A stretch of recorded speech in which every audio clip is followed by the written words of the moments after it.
Hello, as you can see we're on the Subaru and I'm trying out a second-hand GoPro because my phone isn't cutting it.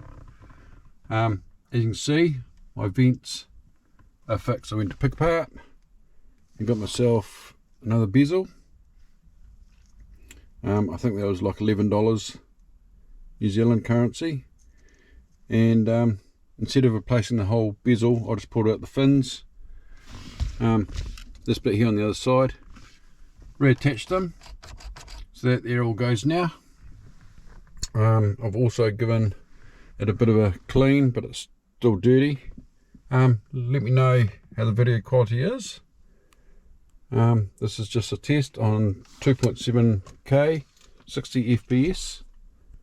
I think that's pretty good for YouTube, but yeah.